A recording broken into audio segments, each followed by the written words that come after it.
I love my Nintendo Switch. I wasn't able to get one at launch because money. So for the first year, my only opportunity to try it was when I visited my cousins. And even then, I marveled at it. This tiny tablet capable of playing big console quality games on the TV and on the go. Playing Mario Odyssey on it for the first time was like witnessing a miracle. This effect was only exaggerated once I got my own one and started playing games like Zelda Breath of the Wild and my favorite game to play on the Xbox at the time, Rocket League. This was especially impressive 5 years ago when I had an Xbox One and that thing was ginormous. And you might be wondering, geez, where does the Steam Deck come into all of this? Well, it's because in those situations where I normally reach for the Switch, I find myself going for the Steam Deck nowadays. It's bigger, faster, more flexible, lasts about as long. It should be able to replace my Switch completely, but it hasn't. And that's for a few key reasons. Let's get into it.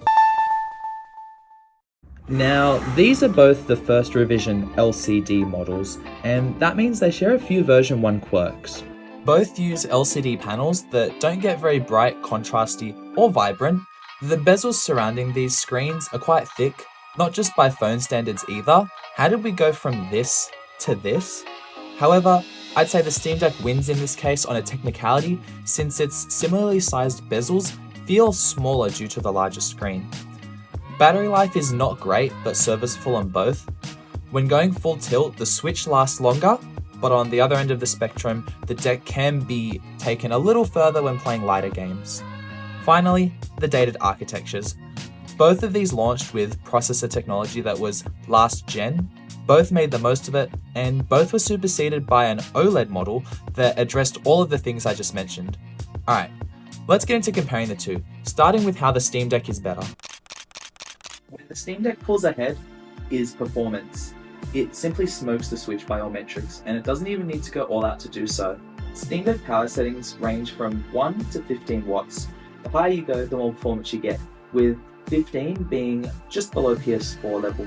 I found that to get games running like I do on the Switch, I'd have to go down to 3 or 4. For a good experience, I'd say 7 is the sweet spot.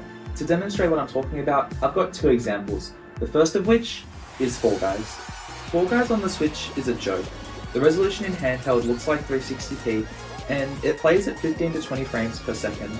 On the Steam Deck, all I need is 7 watts to get it going at a stable 60 FPS. This is at 720p with shadows and some anti-aliasing enabled. Rocket League is a similar story, except credit to Panic Button, they were able to get the game running at 60 frames. It just meant dropping the resolution and going below minimum settings. On the Steam Deck, I usually run 8 watts, but that's because I max out all the settings and have Discord running in the background. In addition to the performance, you have a far wider selection of games on Steam and also Epic, GOG and Amazon Gaming if you know where to look. There's also the controls of the Steam Deck. The joysticks, buttons and triggers all feel far better than the Joy-Cons, and even the Pro Controller. Plus, the trackpads and back buttons are great additions to the standard inclusions and make mouse inputs like hitting that like and subscribe button very easy. And if you want to know why my Switch looks the way it does, check out this video. Now, if the Steam Deck is so much better, why don't I just use it for everything? Well, I kind of do, except for those select instances where the Switch has the advantage. Starting with the exclusives. It's the most obvious one.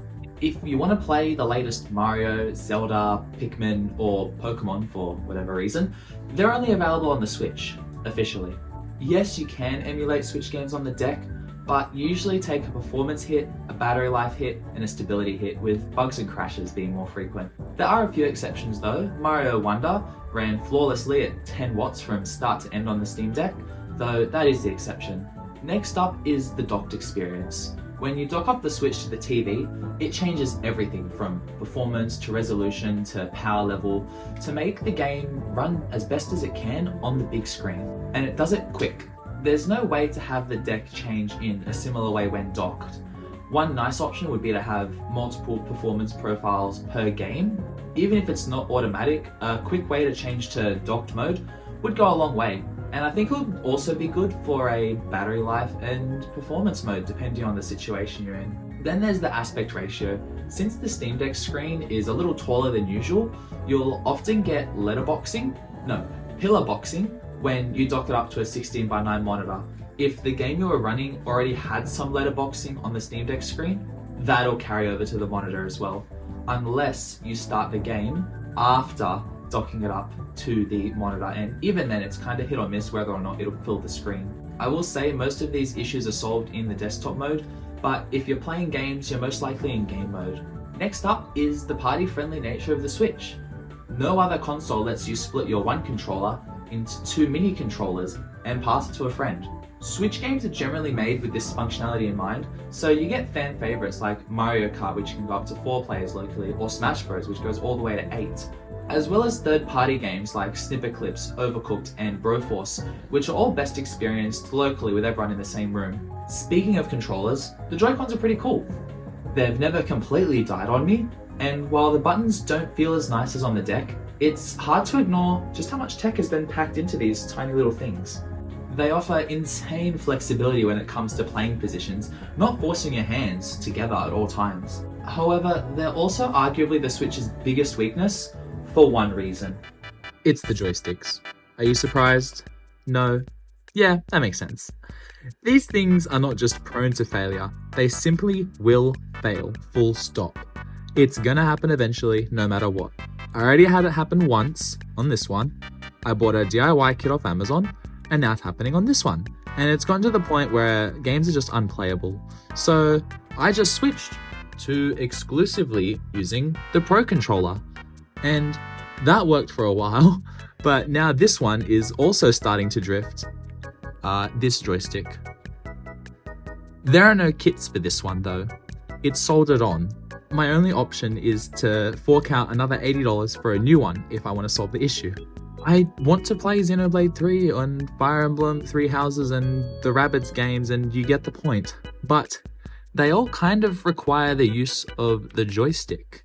So for now, the Switch is just a Ring Fit and Trombone Champ machine, as they're primarily motion controlled, which is really quite tragic because otherwise, this thing's pretty good.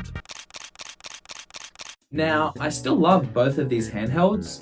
They've each got their own strengths and weaknesses, but I think from now on, this one's gonna see a lot less action. The deck is just better in almost every scenario.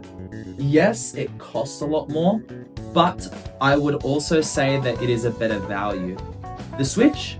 What do you want? Okay. Where was I? Yes, it costs more, but it's a better value. The Switch is the same price as it was 6 years ago. It definitely shouldn't be, but it is. I'll still keep it around, just for those instances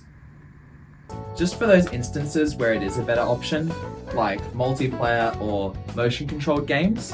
But for now, this plays all the games I want, and the ones it can't handle are for the spaceship that sits behind the Switch. Also, Discord. I cannot stress enough how much of a win Discord is on these other devices. It makes the Switch look like 2 cups connected by a string that's cut in the middle. Anyway, let me know your thoughts in the comment section below. Do you prefer the Switch? Are you part of the PC Master Race?